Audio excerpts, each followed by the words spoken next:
That's what's vitally important, to have people who are a part of your community who are about companionship. And that's what the work of an actor is, in my feeling, that it's about companionship and community, not competition. What does legacy, leadership, and activism really look like in Hollywood?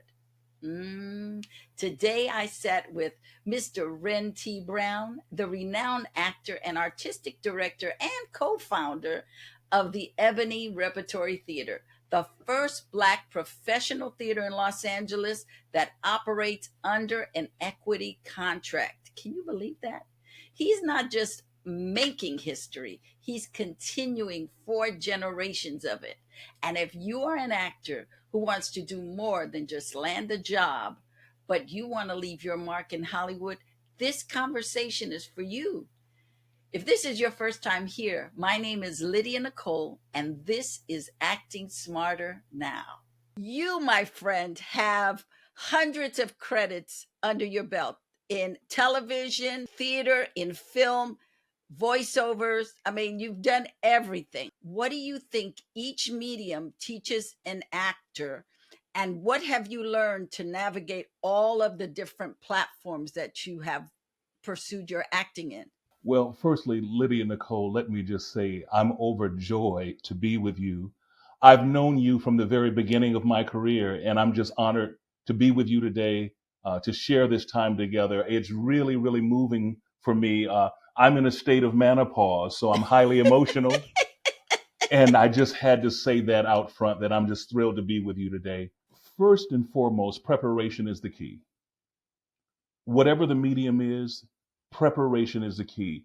Obviously, you don't have experience until you have experience. You may have talent and you cultivate talent. You don't learn talent. But preparation is the key. To the best of your ability, be prepared. Because in television and film, for instance, you shoot something and you shoot it again. You do a second and third and fourth take.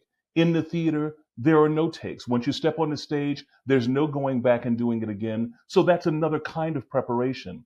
So you must do your homework. You have to do your homework before you come in the rehearsal hall. You then do your rehearsal there in the working laboratory called the rehearsal hall. And then you go home and do the homework in preparation for the next day. My grandfather, who was my living hero, my mother's father, he had a quote from Winston Churchill that said, "What a great tragedy it would be if one day you were figuratively tapped on your shoulder and found ill prepared." I have never wanted to be ill prepared. Life can catch you at times in ways that alter your focus. But at the end of the day, when you come to the audition room, when you then go to the set or go to the theater, preparation is the key. Uh, Being vulnerable is so germane to your success in any of these mediums. For instance, coming with that kind of vulnerability that represents access, not vulnerability that represents weakness. It's the representation of access, not weakness. So that vulnerability, bringing that to bear. But yet, juxtaposed with that, you also have to bring a confidence. And the confidence comes from knowing you have a talent, knowing that you're working hard, knowing that you're doing your rehearsal and then your homework after rehearsal. So all of those things, I think, are germane to your success in any of the mediums you endeavor to involve yourself in. So let me talk to you about the 5-year-old Wren Brown who discovered he wanted to be in the arts.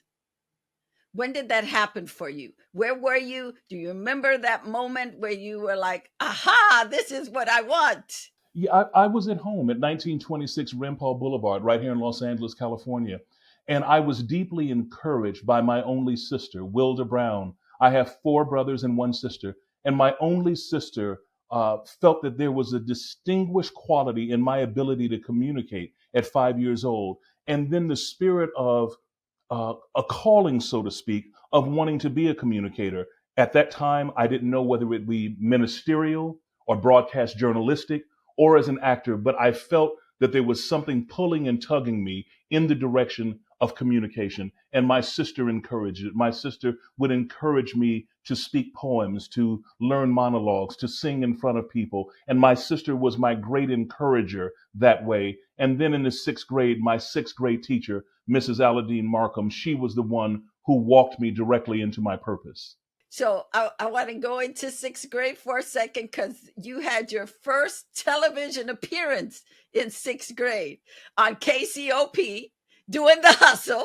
That's right. That's right. How is that for you? I mean, as a kid, you're on a TV set. It's got to be electrifying. It was electrifying right there at Willoughby in La Brea, right across the street from the old Bargain Circus. The Bargain Circus is gone, as is KCOP Channel 13. But one of the things that I realized, Lydia Nicole, when I went that day, I realized that this professional disposition is very formal. This is really about being a professional. You know, when you're at school and when you're at home, you're kind of acting the fool or playing or just it's all in fun. But when you saw cameras, when you saw a certain disposition of people on the set, when you walked in and that air condition was so cold because they had to keep the cameras and the lights at a certain temperature, you know, as they were preparing for a broadcast, I really learned immediately that this was a professional endeavor and that I needed to comport myself on the set that day as a young professional. And I remember it, you know, you had butterflies, which may have creeped into nervousness, but at the end of the day, we were well rehearsed and you went there and that's what we did. And so that experience at KCOP Channel 13 doing the hustle under the direction of Mrs. Aladine Markham was such a joy. But I had the butterflies that made it nerve wracking. But finally, it was joy, which is a separate and distinct emotion from happiness. I find happiness to be temporal, but joy is a kind of perpetual feeling. And I've kept that sense of joy from that day in the sixth grade to this day that we're speaking right now. So you talk about purpose. How important is it for an actor to know their purpose? Knowing your purpose as an actor is akin to everything. You know, acting is what we do, it's not who we are. So you have to know that when you're in preparation and when you're in the set and when you come home, be a human being who has balance in his or her life.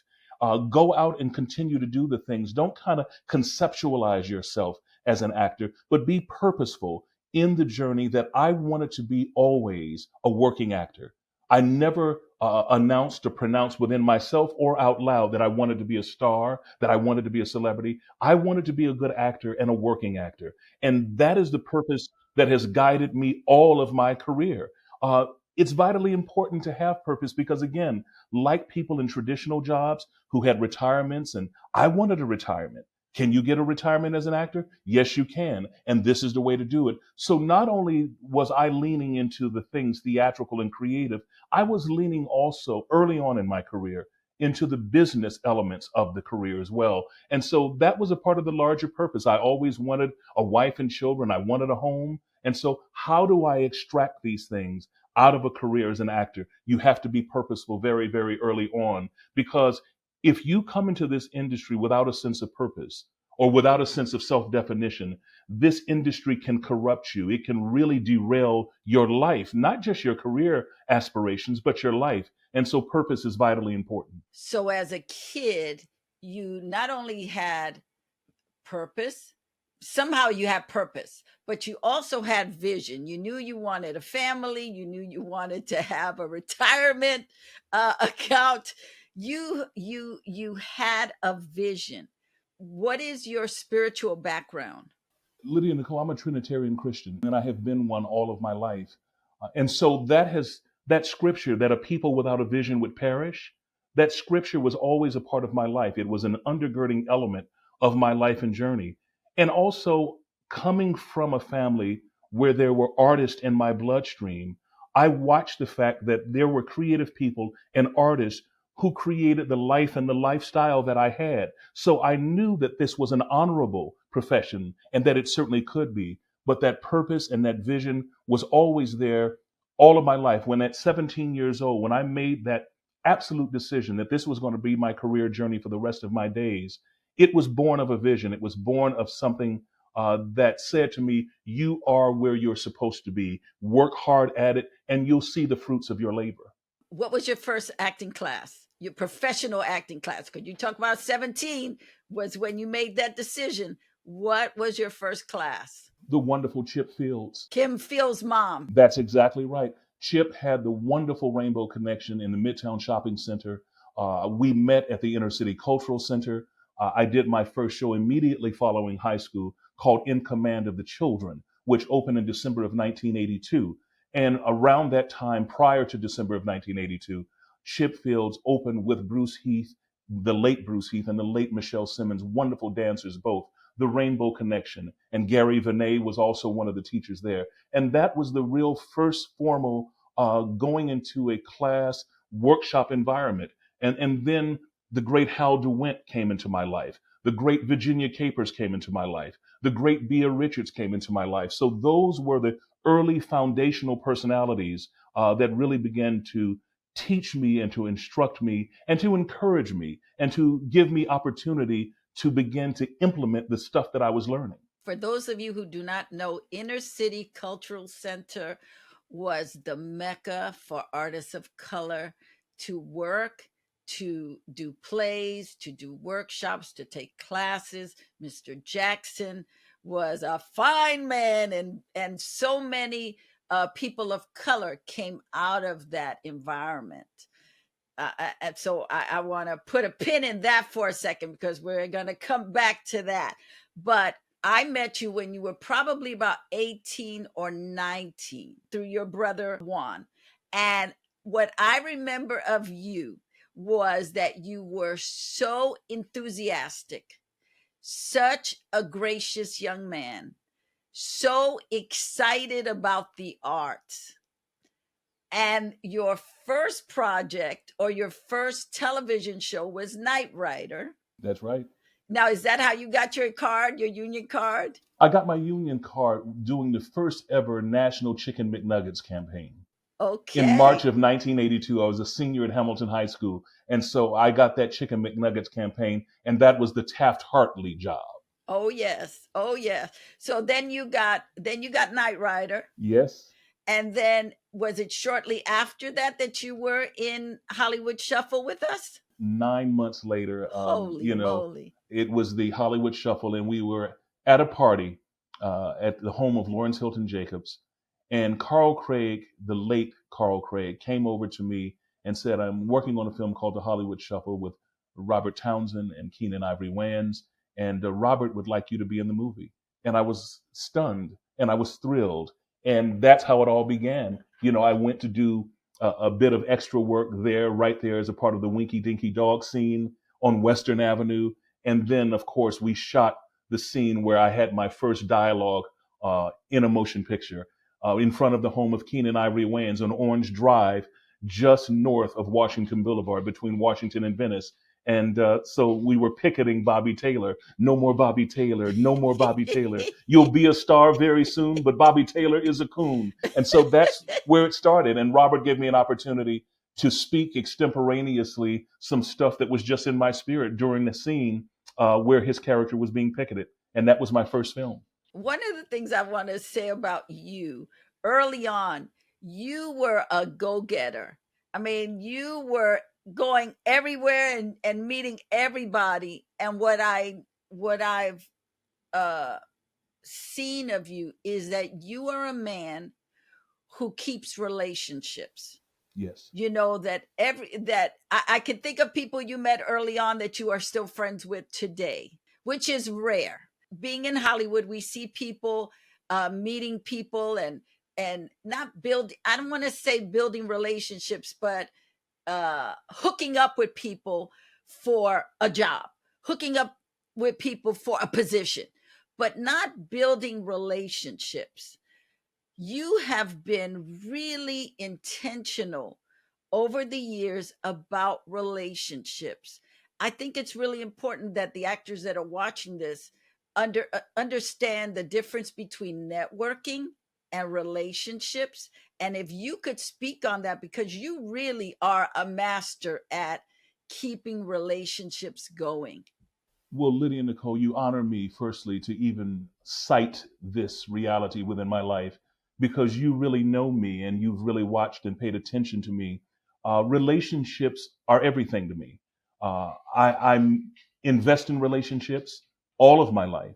I'm a people person. And even if you're not a people person, when you're coming through an industry, you don't want to treat networking and relationships like that as transactional. You need to be a genuine, sincere person. And I've always drawn inspiration from people. And so people particularly who have inspired me, I've invested in those relationships. I've maintained those relationships. If there was ever a moment of fallout, I always had the willingness to say, hey, whatever my role was in this fallout, I apologize because you are germane to my life success. I value you. And so that has been my life. And it's vitally important because my grandmother, who was my heroine in life, my mother's mother, she had a statement where she would say, the road to success is crowded with those on their way back. And so she would talk about the importance of being really, really gracious and being a supporter. Be a person who's a giver first. Don't have a concept of poverty, Wren, where you can do nothing but take. Be a giver. And that drove me in my life. You know, I wanted to support every piece of theater that anyone was doing. If there was a 5-minute monologue being done, a one-act play, a full-length play, I was always there to support my friends and colleagues. I never begged for comp tickets. I was always there willing to support.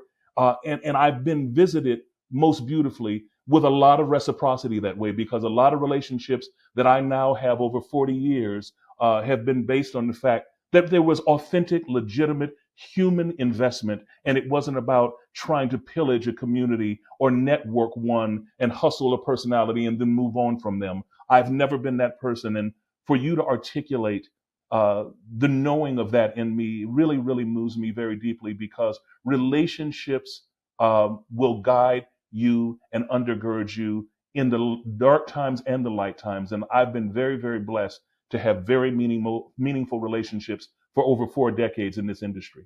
And you've also nourished and nurtured elder relationships. You know, you've been very intentional about going to the elders. I mean, I remember you in the early days just gleaning from the elders in the community, from really like, hey, pulling at them to get information, to just download stuff in you.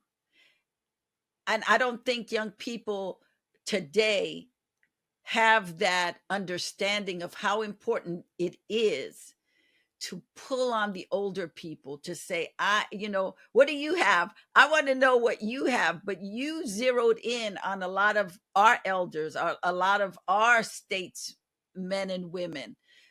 Why? Why did you do that? Well, wonderful question yet again. I absolutely love and loved my parents to start with.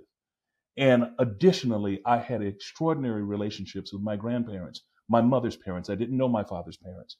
But the elders of my community in my personal life, long before I entered the industry, I was always connected to the elders. I always loved to hear the stories of the journeys of those who had come before. There was so much that was rich in that community. And when those people are willing to share, because a lot of people of the generations of your grandparents, they weren't willing to share because life had been so hard and hurtful in many instances.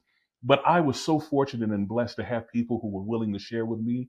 And so when I came into this industry, whether you had great celebrity or whether you were a star, if you were an elder and you were a substantive personality, I felt that there was something to learn by being in your company. I always wanted to be a person who also contributed something. I did not want to sit around the elders and just find myself on the take. I wanted to contribute what I could, but I also listened. I also was very respectful in the way that I listened. And because of the artist in my family and the achievements of the artist, I always admired the elders in show business, but I never got into idol worship. But I always admired and was always respectful. And so the most celebrated men and women who have gone before us in this industry, disproportionately, I knew them all well.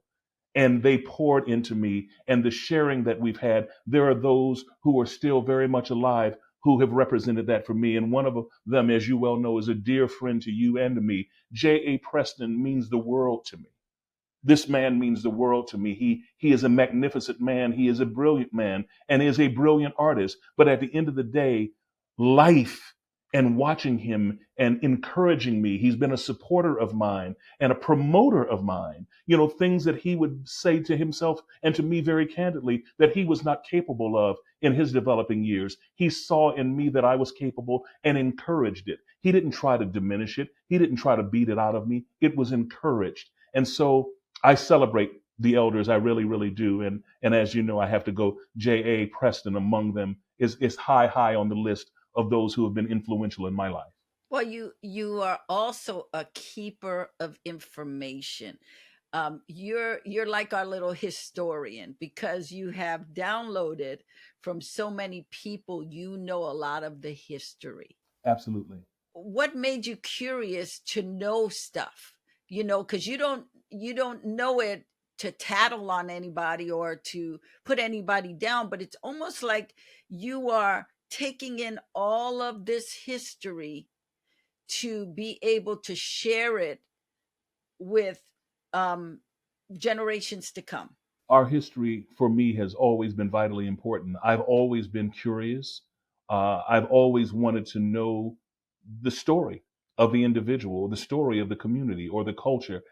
It's vitally important. I've lived a life in this country called America, Lydia Nicole, where tradition is diminished in Black life. Tradition is diminished in life that's not white in this country.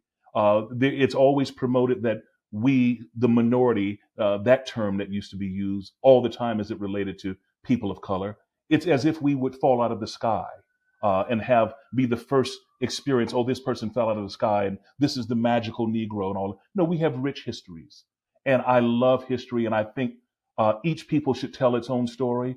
And I have been on a voyage all of my life, particularly in this industry, to gather as many stories as I can and to tell them on a mountaintop top out loud about the journeys and the achievements, men and women, large and small. Our total and our collective story is just germane to the success of our future. And I really have been a repository of these stories, again, all of my life and certainly all of my career. What does the Ebony Showcase Theater mean to you?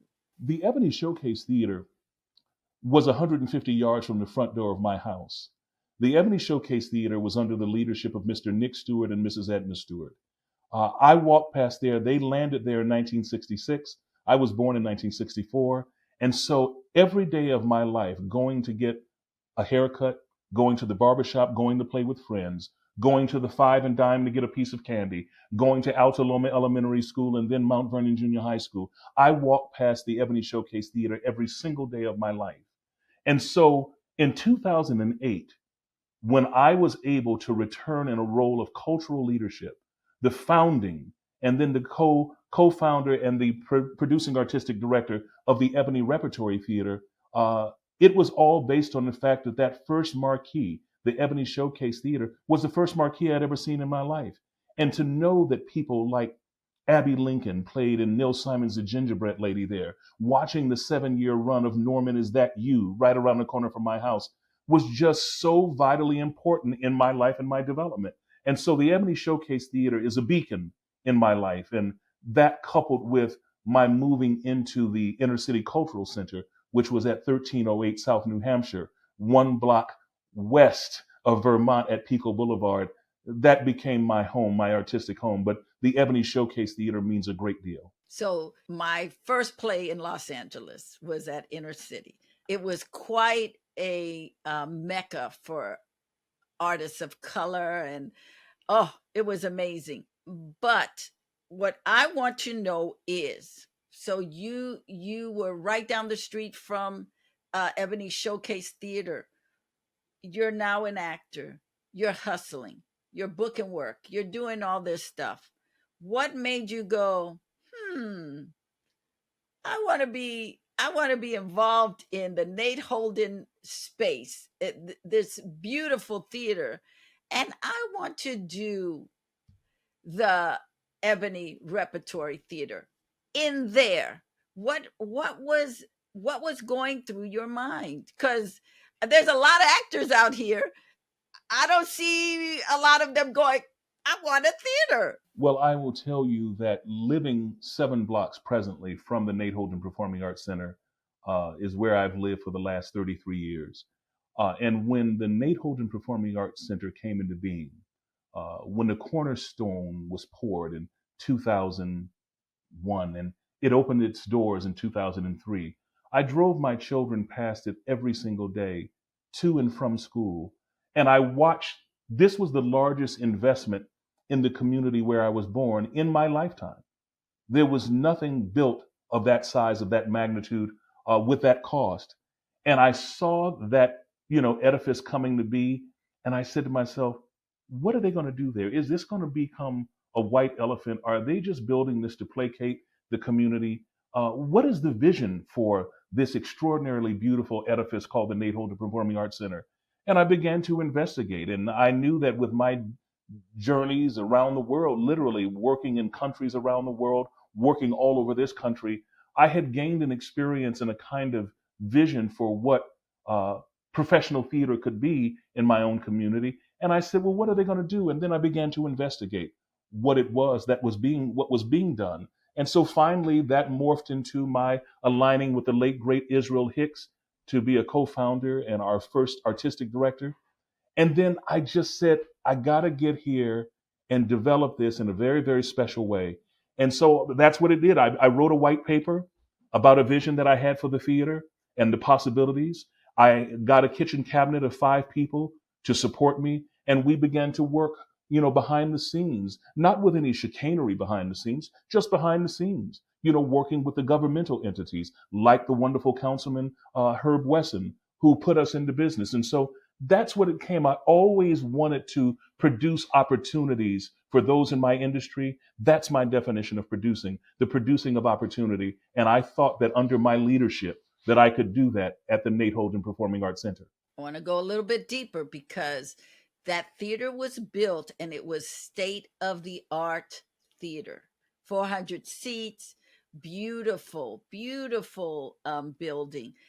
Everything was pristine and brand new, and people were afraid of it being in the community, and there was no parking, and so you had all these challenges that were put in front of this incredible building. I remember in the very beginning, because Robert was talking with them about taking the theater over because it had pretty much been empty. When I say Robert Townsend. But you not only came in and made it a repertory theater, but you made it a professional repertory theater for African Americans. We did not have anything like that in Los Angeles. This is the only one of its kind, which is kind of sad. I mean, it's exciting that we have it, but it's sad that there's only one. That this is the only professional repertory theater or professional theater of African Americans. I totally agree that it's sad. But at the end of the day, there had to be a first. And that beautiful edifice with all of the bells and whistles of a first class theater deserved that. My career and my opportunities and my experiences warranted the fact that in that theater, when we produce our plays, actors have to be paid a living wage. Actors have to work under the union that governs actors and stage managers, and that's Actors Equity. With grandparents who had all been in the unions in the 30s, and with my father being in the unions in the 30s, I'm talking about the theatrical unions, it was in my bloodstream that this was a part of legacy. And so if we do 100 plays in a non-professional environment, unless we hold on to those playbills, when we become of retirement age, there will be no reference at Social Security that we even did those plays because they might have been fun to do. They might have been done with professional actors and professional directors. But if they weren't governed and having the work done under a union, there's no record of them. And I just felt that my life and journey warranted that if I was going to endeavor and to bring the great Israel Hicks out of New York City, he was the chairman of the Mason Gross School of the Arts at Rutgers University. He was their artistic director. For him to come and join as well with the Ebony Repertory Theater, we had to professionalize ourselves right from the downbeat. And so that's what we did. And we hold the distinction of being the first and only African American professional theater. And we're very proud of that. But we're also very saddened by it because I want to see there be 4 or 5 professional theaters in a city as large as Los Angeles. that speaks specifically to people of color, specifically to the Black community and Black stories. When I mentioned that you are a keeper of history, I want to share a book that you put out on your family called The Family Business. And it is extraordinary that from your family, there are 4 generations of artists that come from the 1800s into 2025, and maybe 5 generations if your kids pursue it.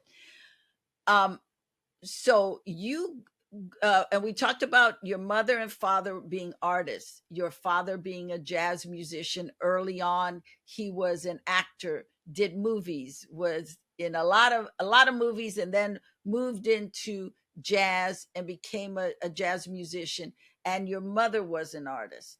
Your grandmother's, I mean, your mother's mother was That's right. a torch song singer, and your grandfather was an amazing jazz man himself, That's right. Lester Young Sr.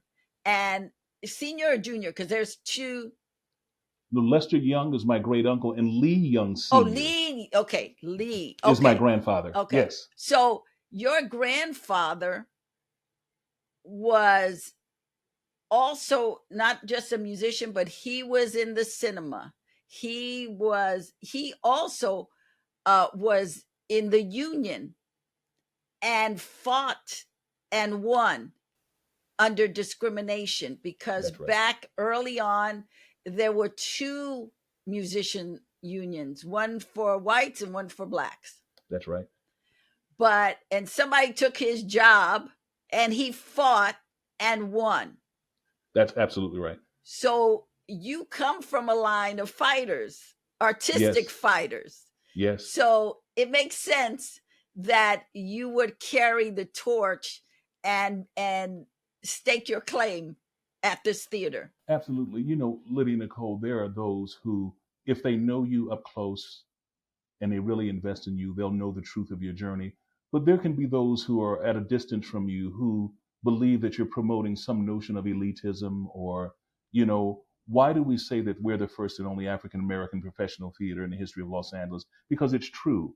And we're not talking about professional comportment, meaning that the ushers and the parking lot attendant or the security guard, they're nice people. That's not, it's about a living wage, and it's about the possibility of retiring. And so, as you've just articulated, when you go back through my personal history, not Wren's discovered history for himself, but my absolute familial history, from the time of my great grandfather, Willis Handy Young, born in 1872, this man could take a job on 20 different instruments. He was a multi instrumentalist, he was a producer, he was a composer and an arranger, but he taught his children the music.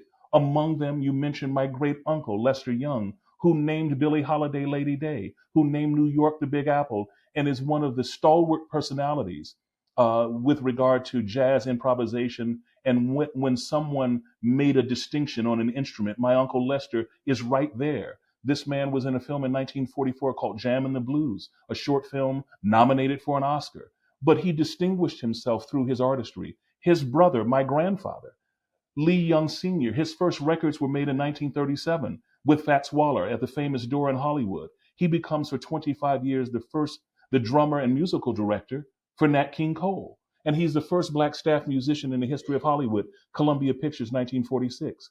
Then both of my grandmothers were Cotton Club dancers. My mother's mother additionally was a torch singer. My father's father, born March 17th, 1900 in Memphis, Tennessee, he became the 5th black actor in Screen Actors Guild. He had a 7-year contract in 1936 with Selznick International. In 1939, of course, David O. Selznick makes Gone with the Wind. Let's stop at Mr. Brown, Troy Brown. He was also a comedian, and he also took over for Stepin Fetchit when Stepin Fetchit, they claimed, did something very unethical. Yes. And your grandfather, Troy Brown, got to go to Europe and work in London at the Palladium. So your family is very global on Yes, a yeah, lot of levels, especially for a Black family at that time to be able to travel all over the world and do their art. That, I think, that's something that we have to pause a minute for, because we don't hear these stories. yes, And so the fact that you put a book out and you gave us social proof, because you got all the receipts in this book, which I yes. love. You pulled out every receipt in this book. It is such a testimony for you to sit and do this, because you spent a lot of years working on this book. I mean, this book was in the making for quite a while before you actually put it out. Absolutely. And again, it really is about a first to just, I wanted to archive the family history. I wanted to preserve it. And then I wanted to celebrate it. And I wanted to celebrate the fact that, again, we come from traditions and we just don't fall out of the sky with talent and begin to populate show business. That there are traditions within the Black community, within the Latino community, within the Asian community. There are long traditions that really speak profoundly about our journey as artists and as people in this American experience. But you were talking about Troy Brown Sr., my grandfather. I mean, 4 years after the fall of Wall Street of 1929, 1933, he's in the London Palladium. He's working across the pond. He's the first in the family to go across the pond to work. My grandfather, Lee Young Sr., he played 90 countries of the world. Before he was 12 years old, he had played 40 states of America himself. And so, this rich history, this vitally important history. And so, my father, like his parents, at 4 years old, he made his debut in Harlem at the Alhambra Theater on stage with the great Cab Calloway.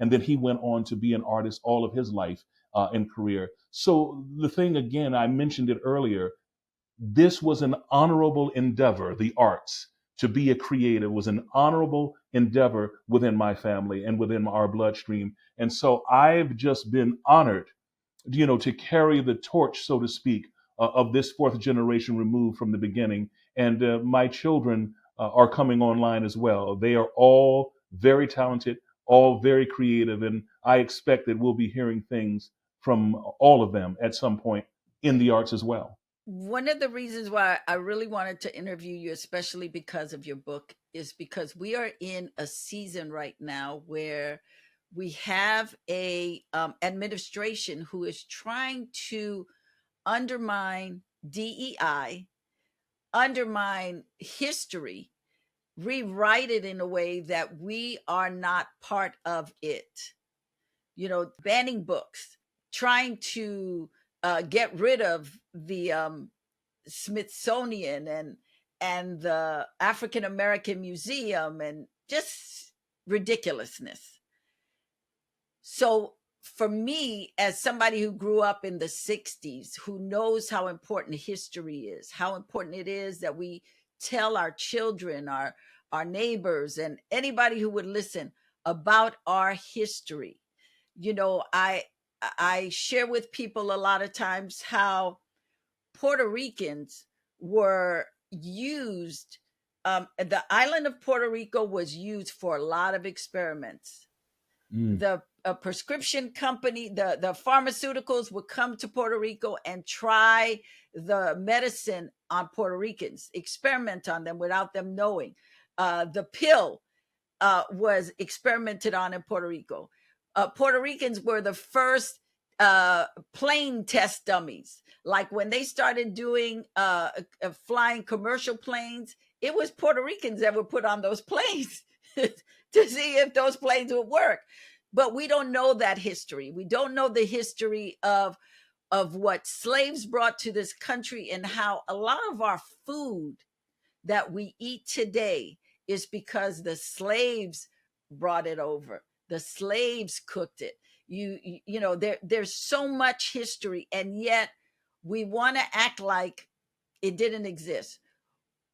The Native Americans, we don't know much of their history anymore, right. because they are being shut down. They're being just oppressed in the worst way possible, and this was their land. So I have a lot of feelings about what is going on today, and I want to know, how difficult is it right now as a Black theater uh, company who is a professional theater company?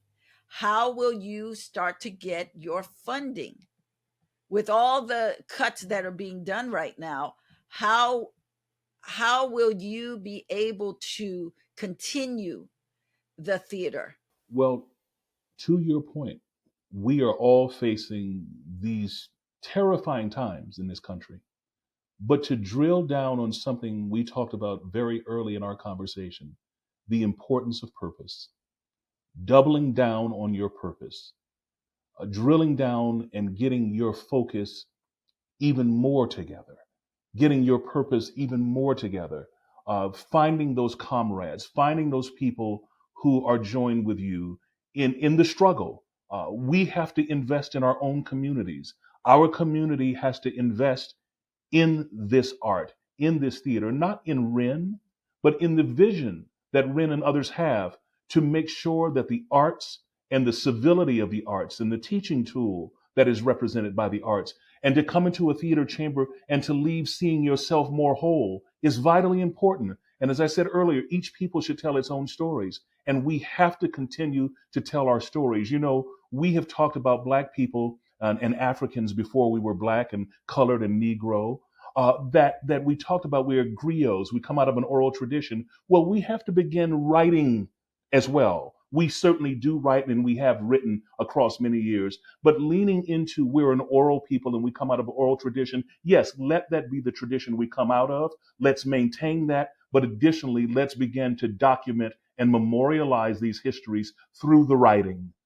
And if we do not get them published by a wonderful New York publisher, make sure that whatever you're putting together is first class, and publish it yourself or publish it as a part of a collective, because the stories that you've just articulated about the Puerto Rican experience, we know about very little about the Native American experience in a macro way. And I certainly know that I would love to know what those experiences are more, because as an actor, as a human being, the notion of what empathy is really about, the notion of what it means to practice intentional civility, comes out of knowing history and being respectful of it. And so when I look at the fact that 244 years of chattel slavery of the Black person in this country, we were not able to learn to read or write by law for many, many, many centuries. The reality of it is that when we see that we have people who are as literate as any people who have ever walked this earth, we know that we can overcome the terrifying odds. So I think it's just time to lean into the blueprint that has already been drawn by our ancestors. And that is a blueprint of survival. It is important to know how to survive. There are times when you have to be resolute in your disposition. There are other times when you have to eat crow, which is a nasty bird, which often has lice under its wings. But sometimes we have to do that to survive. Sometimes we have to stoop to conquer. And so all of those things that our ancestors did for us to be present on this earth today, and present certainly in America today, we have to understand and honor that blueprint and begin to add to it in a way that is self-reflective and that is about integrity and about dignity. And we have to be mindful of not chasing the bag, but chase notions that represent self well. Make sure that people around the world have a different opinion and a more positive opinion about where you come from, because the other folks, the dominant culture and the gatekeepers, they will disseminate images and stories all over the world that speak pejoratively of us. So we must take our destiny from that perspective in our own hands, irrespective of the administration in place. So when you talk about not taking the bag, because I want to be clear for my audience, what do you mean by that? Well, I have young children, and so as the young people say, chasing money, and people misread this scripture. People say all the time that the money is the root of all evil. No, it's the love of money that is the root of all evil. And I think that if we've seen the film Sinners, there are some wonderful things being examined in this film by this brilliant Ryan Coogler and those great artists who brought that film to bear. It's vitally important to see it. I'm so glad it's being supported by our community. But at the end of the day, we need to ensure that we undergird the voices that aid in a better perspective of who we are as a people. And to speak out against any kind of injustice, to write to your congressmen, your senators, write to all the politicians that represent your community. Let them know this is not right, because they work for you, you do not work for them. And I That's think right. sometimes people get it a little twisted. One of the things that I dislike hearing is when someone tells me, I'm just one person. What can I do? I go, you can do so much. Just you can do so much. And if we don't shift our mindset into not what can I do, but I can do, then we can push back. We can push back and we can make this place better. So that's my little PSA. It's a wonderful So PSA. my little PSA. But what I want to talk about is we're in challenging times. You fought to get this theater, because I'm sure you had a lot of fighting in order to be in the theater. That it Absolutely. wasn't just, I wrote a white paper and, I sat with 5 people at the table and Mr. Hicks helped me, but there was a fight. I know there was a Absolutely. fight, because there's always a fight to get to something great. It Yes. it is never just given to you. And so you fought for this. So now, as an artistic director of this incredible theater, what is your vision for the next 5 years? For the next 5 years, again, I want our community to support the Ebony Repertory Theater in such a way where funds are drying up with the foundations and corporate money is drying up in certain ways. But if we are able to get support from the people, and these same people can come into that theater chamber, which Oba Babatunde calls the jewel box. And again, sit there and you get a chance to see yourself reflected in very positive ways, in very emotional ways, in very dimensional ways, in such a way that when you leave the theater, you're better. That's what we need. I want to see our community take complete ownership of what the Ebony Repertory Theater is. I founded the company, but it's never been mine from a territorial perspective. I'm its leader, but it's for our community. And that's what I want to see supported in a very vital way. I want to also make sure that I find younger people who can be the successors to the work that I'm doing.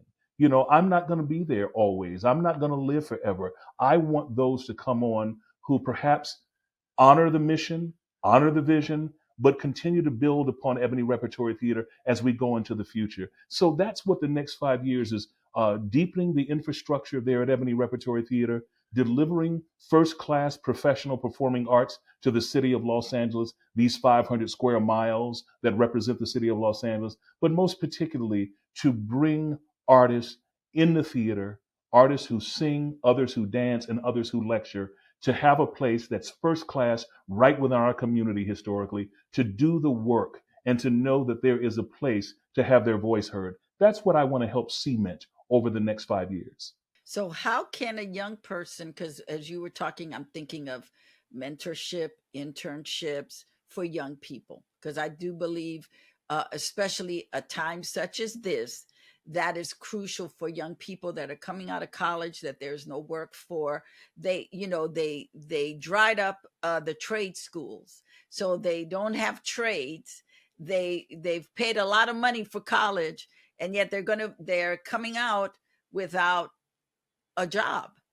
So, what kind of internships or mentorships do you have at your theater that they could apply for? Well, initially, I will tell you that the LA County Arts Commission has been supportive of us for close to 15 years. There are paid internships every year for college students. So we have 2 internships upcoming. They'll spend 10 weeks with us, paid for 10 weeks, and they can learn every single thing imaginable. They'll have their task that they need to align themselves with, but everything that we can share within the parameters of the theater, they have an opportunity to learn. There's volunteerism always in every department, whether you want to be a part of a scenic designer environment or a technical director's environment or a stage manager's environment.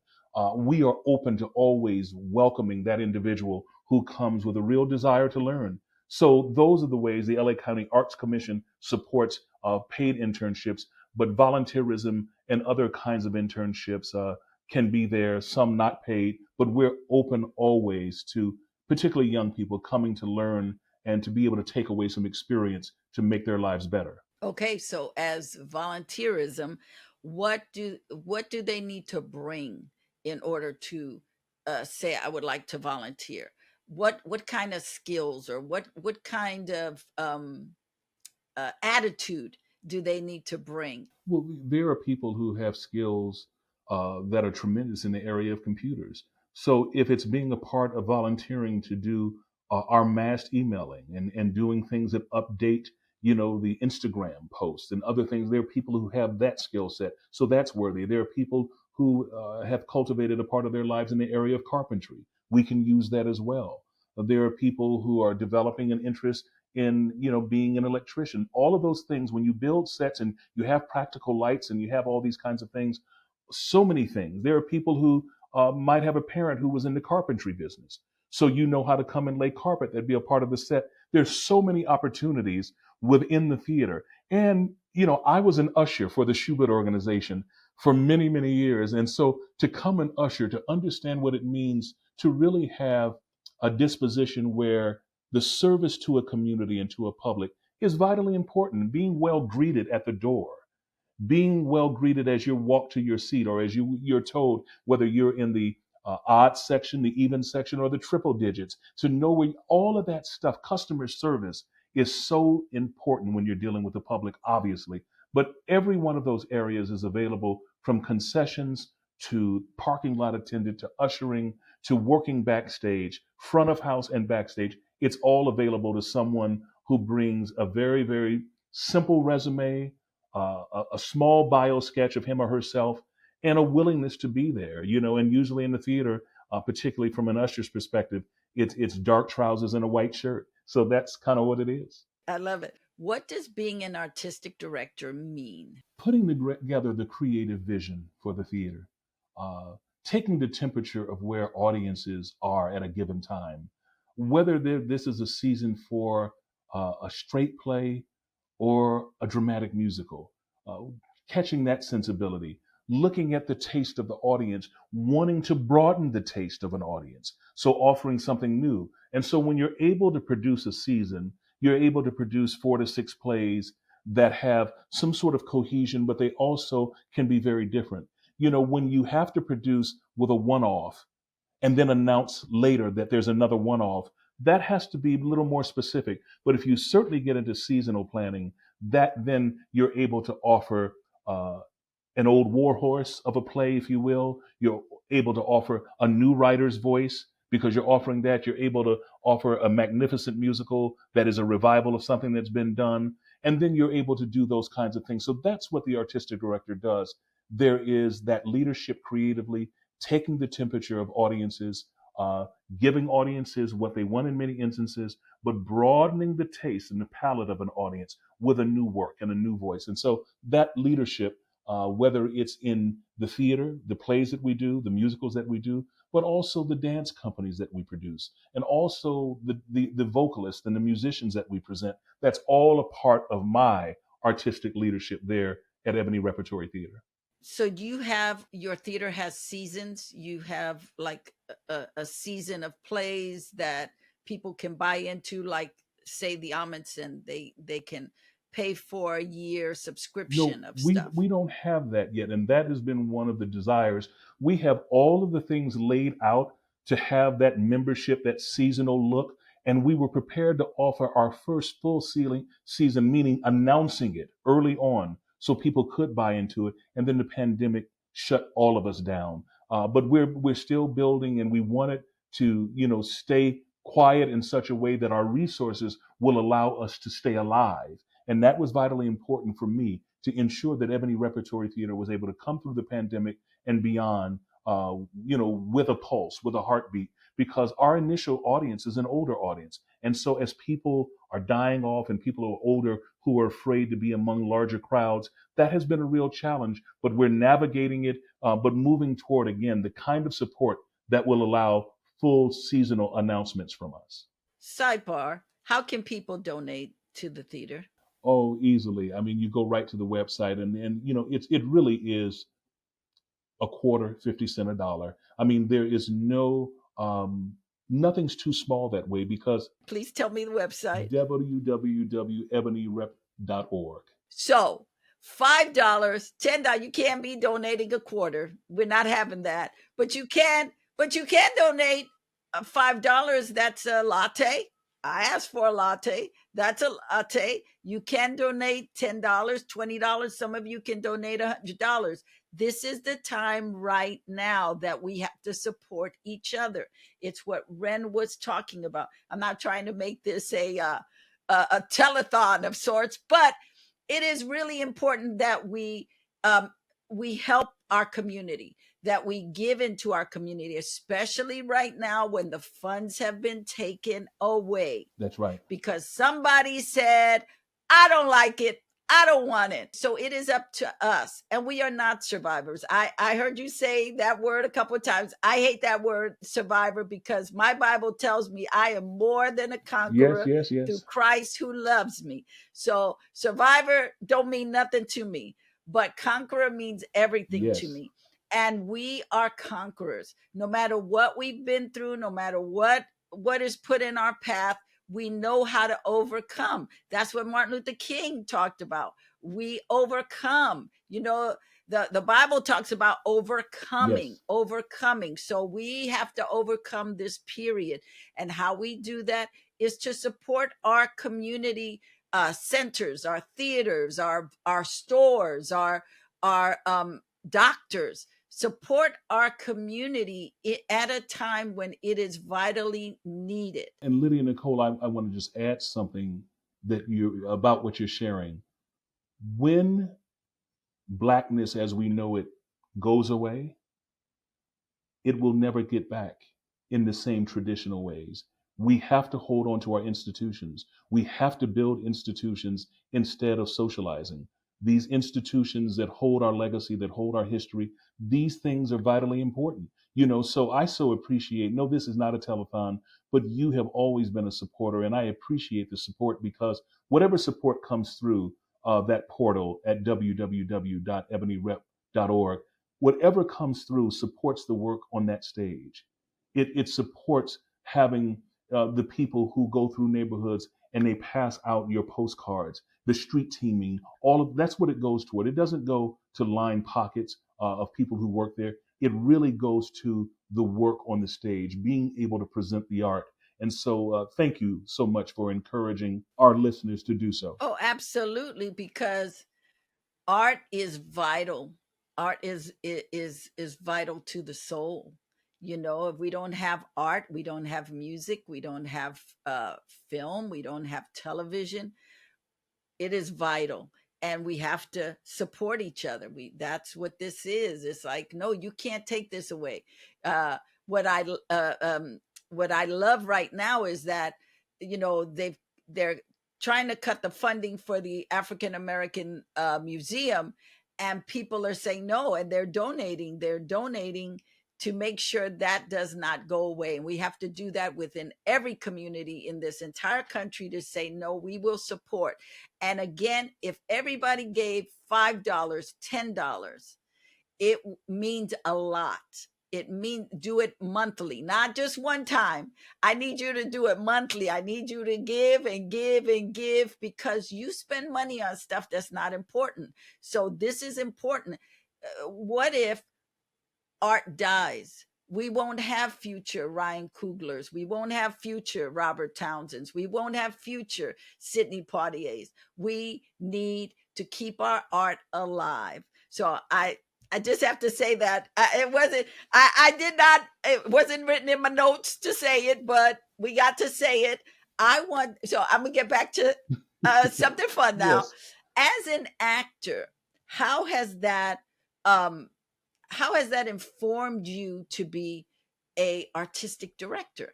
Because you, coming from the family you come from, knowing about how important unions are, know important how the fact that you want to be able to put money into a retirement account.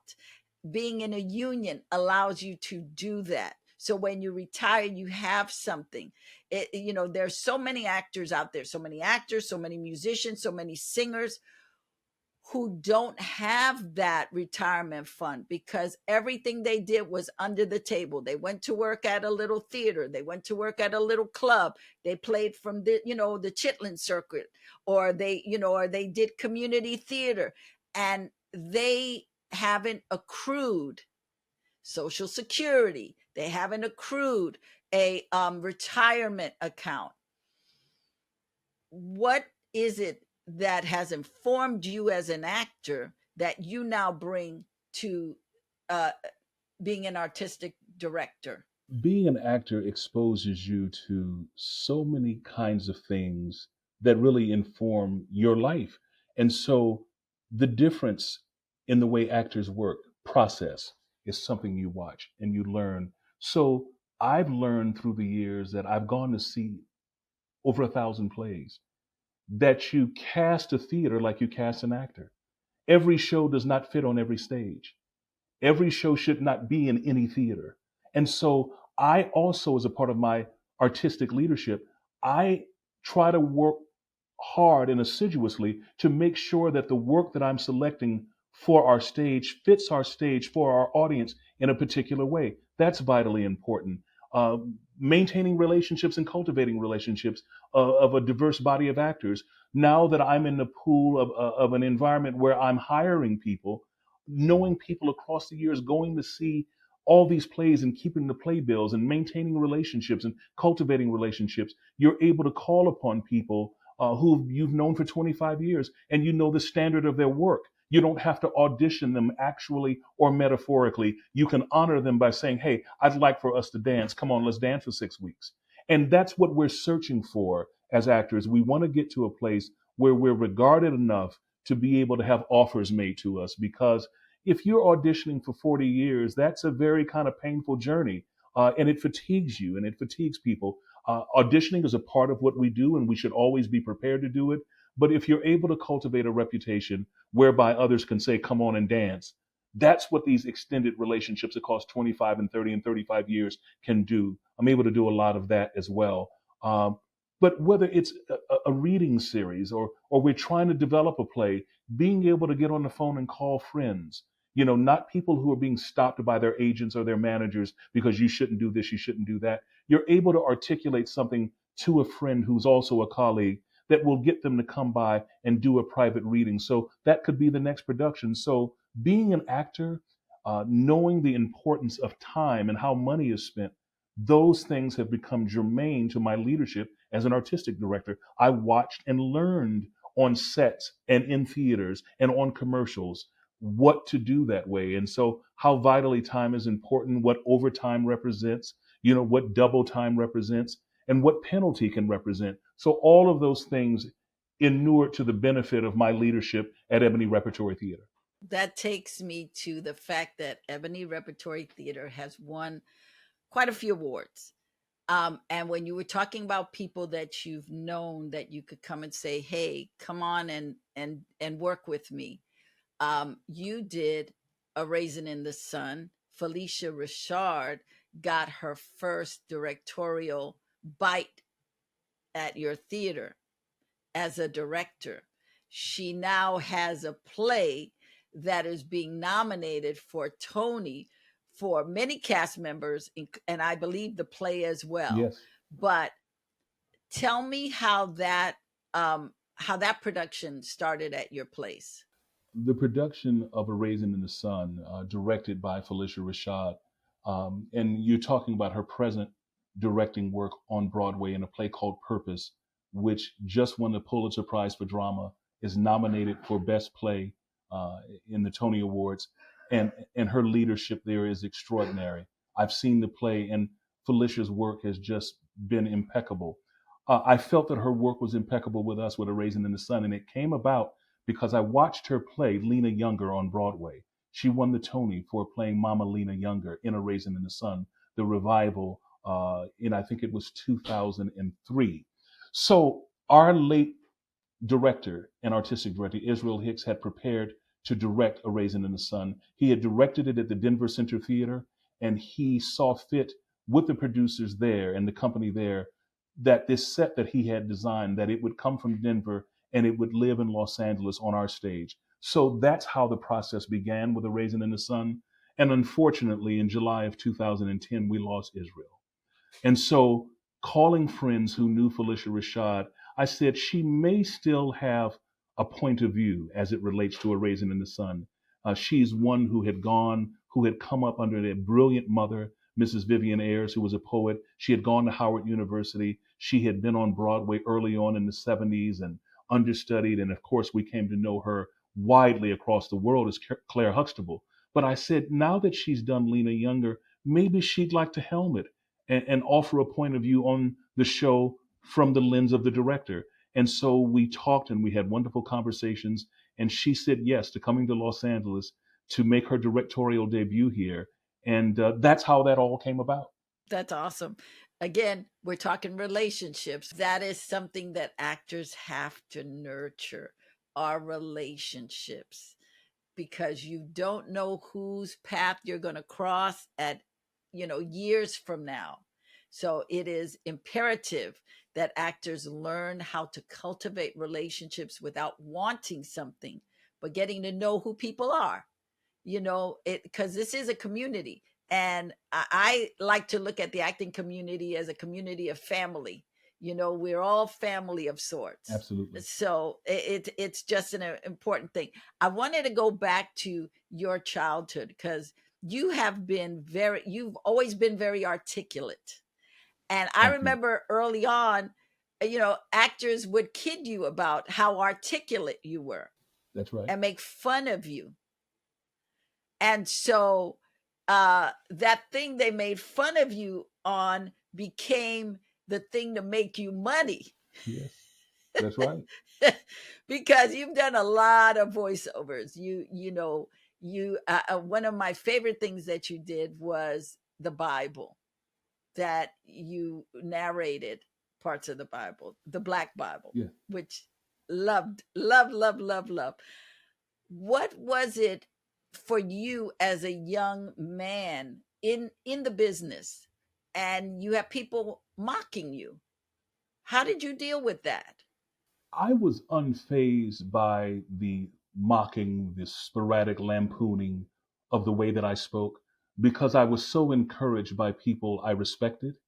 I was encouraged by my parents. I was encouraged by my grandparents and my siblings. And so I had a community and a large community of those who absolutely celebrated and invested very positively in who I was and how I presented myself. And so, those moments are at times unfortunate, but at the end of the day, they never knocked me off my center because my center is my center, and I've always tried to bring a sense of self-definition to this industry. I never wanted this industry to define me. I wanted to bring a sense of self-definition at all times to this industry and to the community of artists. And as you talked about, we're a community. It's a very large community in one sense, but a very small community in another sense. And so holding on to who I am, knowing that this is one of the positive, salient characteristics of who I am as a person, my ability with language, my ability to speak, my ability to communicate. I have never, ever been one who wanted to shrink from that uh, ability and talent. And I would also work to cultivate it even more so than it being just something that was God given. I'm a person who I love language and I love communication. And so if I'm going to be one who talks a lot and one who speaks, I want to be as fine as I can be in that area. And so I had a support system that disallowed the pejorative impact of the naysayers. Can you encourage that actor that is watching right now who has gotten mocked, who has gotten made fun of, because they are very specific, they are very different?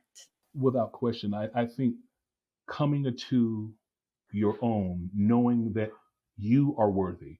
That sense of self definition, Lydia Nicole, that we talked about before, knowing that this is the particular gift you may have. Do not allow your gift to be diminished. In fact, work not only in your hard work, but in your prayer life to have your gift increased, because that's what the scripture talks about, that God would make your enemy your footstool. And so lean into those things that represent your gifts, and be not dismayed. Be not dismayed.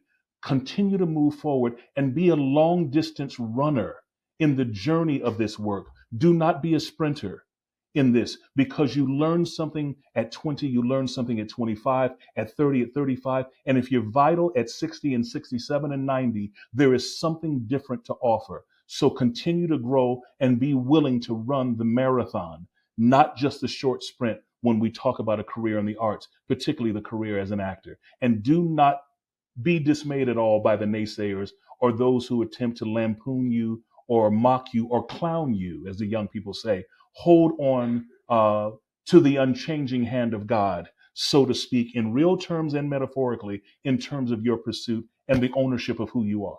Joshua chapter 1. Do not be dismayed. Do not be discouraged. I, the Lord, go before you. Yes, yes, yes. Do not be courageous and brave. Be courageous and brave. Amen. And I would ask you to speak about the importance of creating a community, because many artists don't have the family to support them. You are a unicorn of sorts in that you come from 4 generations of artists who understood, who could guide you through. Many artists out there, they're the first one in their family. They want to do something, and they don't have family support, and maybe they don't have support right now of their friends. But how important is it for them to find a community of like-minded artists who can buoy them up? Community is everything. And community can be 2 people. Community can be 100 people. But at the end of the day, if you believe in yourself and you find other kindred spirits who believe like you believe, who also believe in you, and there is a real community with the 3 of you, where there's a reciprocity, where it's about companionship, not competition. That's what's vitally important, to have people who are a part of your community who are about companionship. And that's what the work of an actor is, in my feeling, that it's about companionship and community, not competition. Because when you begin to compete with an actor, when you begin to get on stage and you're not open and vulnerable, and you're not listening and responding in a way that's really about community, and you move into competition, it diminishes the work. It makes the work less magnificent when you do that. And it's not a recipe for survival. It's not a recipe for running the long haul. So make sure that you have, if you don't have a family that's supporting you, get into that sense of self-worth, that belief in the self, and to find other people that way. And that's where you want to hang out and spend your time. Because if you get into communities where there's a bunch of naysaying, where there's a lot of negativity, there's a lot of toxicity from that perspective, that doesn't engender growth. You want to be among a community of people who really are all attempting to grow. And that's what it's about. And so that's what it has to be, I think, to undergird a journey. If you can find 2 or 3, if you end up with 10 in your life, you're blessed beyond measure. But if you can find 2 or 3 who are really, really earnestly your friends and a part of your encouraging community, you can win. How important has God, spirituality, been for you as a man? Everything. Having a belief system, having faith in God, having the journey of the Christ in front of me as a profound example has been everything for my life. You talked about the Bible experience where I read the entire book of Matthew. Having a job like that and really, really investing my heart, not just my talent, but my heart in those words, and playing the film The Second Coming, where I played opposite our beloved friend, the great Blair Underwood, where he played Christ as a man of color, returning to this world. That playing within those areas where your faith tradition is a part of the actual role, that brings me the greatest joy. I've played so many ministers.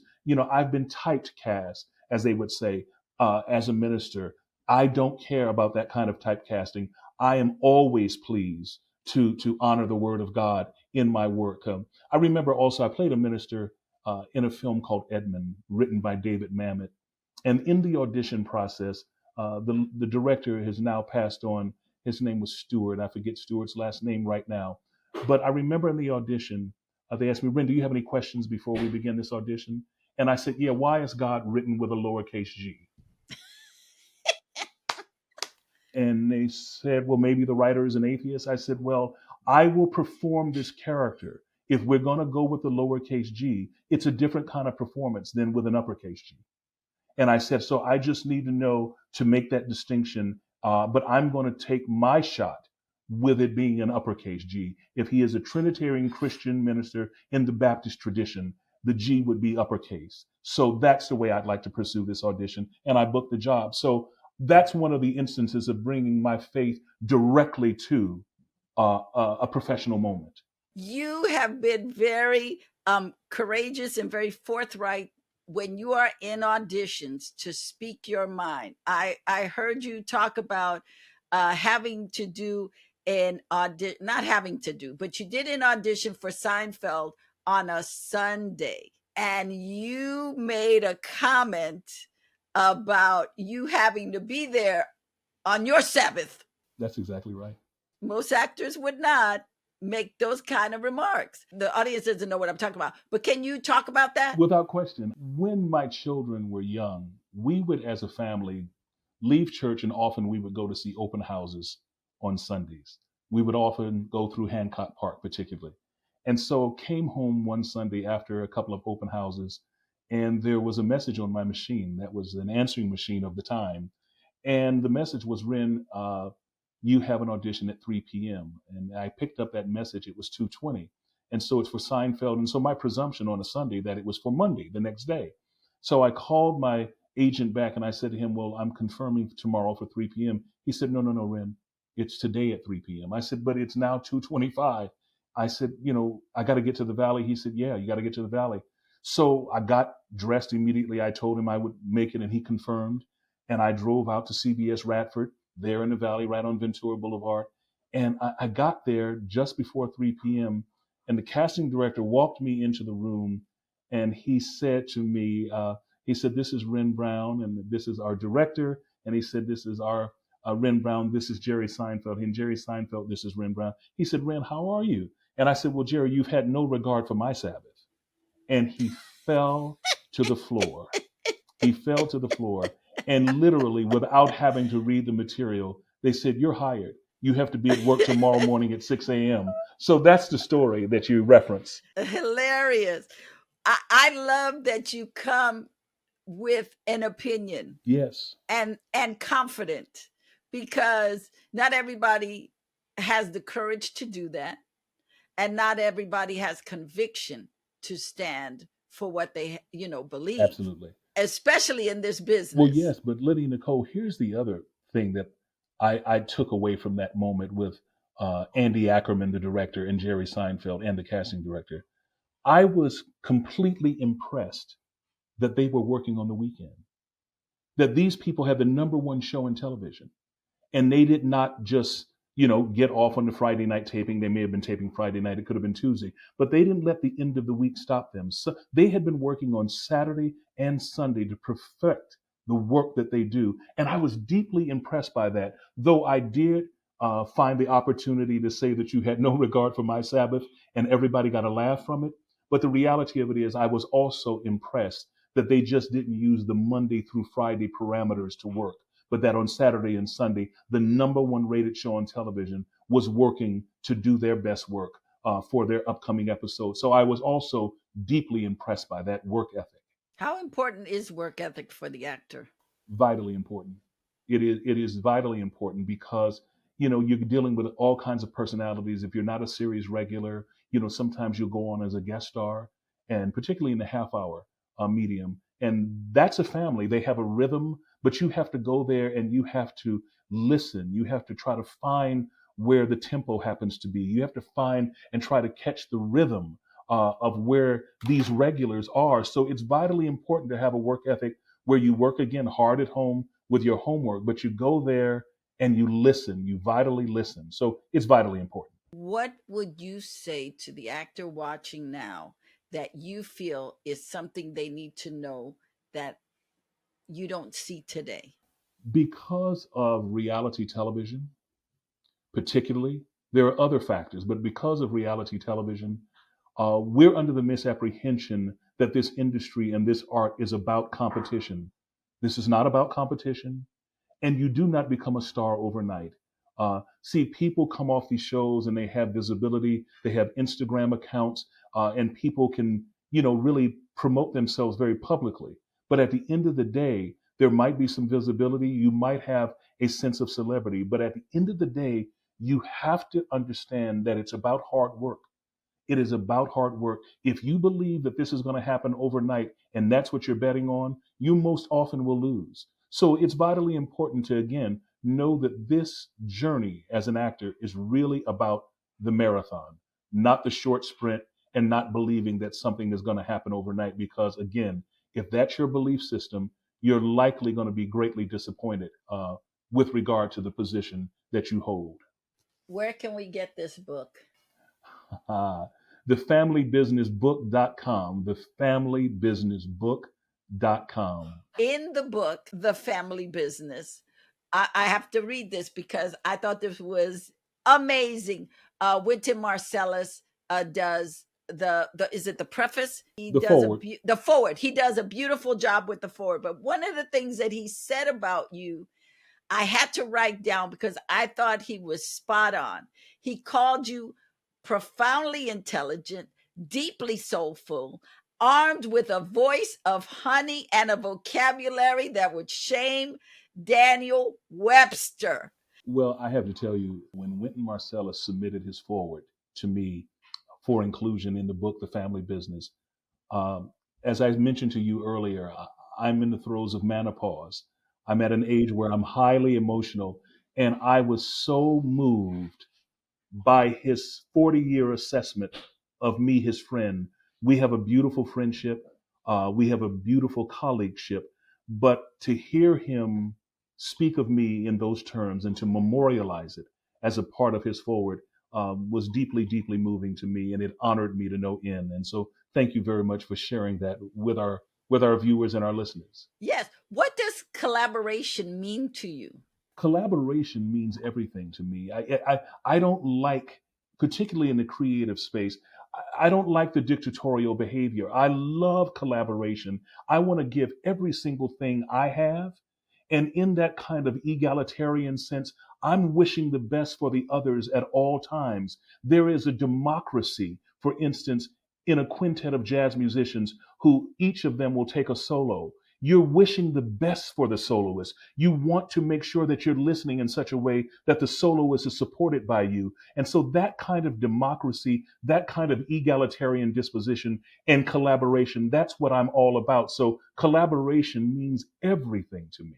What is good about collaboration and what is not good about collaboration? There are so many things that happen to be good about collaboration because I think iron sharpens iron. And when you're in the company of people who have experience and have journeys that are dimensional of their own, that collaboration with you, because I don't ever presume to know it all. And so I'm always in the disposition of learner. And so I love to learn and I love the back and forth of collaboration from that perspective. I don't think collaboration ever has a pejorative side to it, but there are times when, again, when it moves into the notion of being dictatorial under the guise of collaboration, that's when stuff has to be talked about, Mm, and you might have to leave the room for a moment mm. because that's a terrible feeling when you're offering your vulnerability and it's being trampled upon by an entity or a spirit attempting to be dictatorial. So you have to check yourself from that perspective, but you also, make sure that your defenses are up when people try to usurp your leadership or your authority from that perspective. Who is Dr. Henry D. Miller to you? Dr. Henry Miller is my theater father. He is an extraordinary human being. He is a man of such dimension. He came into my life when literally the week after my actual father passed. We had been talking on the phone for a year before we formally met. We were introduced by the brilliant playwright Philip Hayes Dean, and Dr. Henry Miller is a great man of the theater. He is a great man of the theater. But even beyond that, he has become um, so much to me in so many ways that I'm honored to raise his name. And thank you for raising it, Dr. Henry Miller. What are three things you have taken away from him? From Dr. Miller, again, three things that I've taken away: preparation being the key, uh, making sure that you tell your story, that don't spend your life and time trying to tell someone else's story. Dig into yourself and find your story and tell that story. Honor your own culture. He's big on that. Additionally, he always encouraged me in the putting together and the writing of the family business to ensure that my voice was present. He wanted my voice to be present and not watered down. And he felt that I was the only one who could tell certain stories within the parameters of the family business. And so, yeah, those are three major, major moments of encouragement from Dr. Miller. And you have another book in you, and I can't wait for it to come forth. Yes, thank you Just so much. just want to tell you, there's another book getting ready to explode out of you. I am too excited to read it. I So received that and I thank you for it. you are fantabulous. Thank you so much. Lydia Thank Nicole, you, thank this you, thank has you. brought me such joy to be in conversation with you today. I mean, we are 4 decades together, and I must Yes. tell you that I'm fortunate to do a lot of things in life, but being with people whom I love and care for and respect, and you are among those, right in the center of my heart. I'm honored to have been with you today. Oh, thank you. Thank you. You are awesome. And I am so proud of you. If I haven't said it enough, I am so proud of you and what you are doing and what you are forging and how you are creating theater in Los Angeles, especially when theater was dying here. And we now are seeing a revival of theater. So I just say thank you, thank you, thank you. And I say thank you right back. Imagine the impact that Mr. Wren T. Brown and the Ebony Repertory Theater make every single day by creating excellent space for Black excellence on stage. Why don't you help by supporting their mission and legacy? Go ahead and visit ebonyrep.org and make a donation. And if you live in the Los Angeles area, you can go and volunteer. They can always use the helping hands. Don't go anywhere, because coming up next, I have another fantastic artistic director, Miss Stephanie Weisman of the Marsh Theater. Check it out.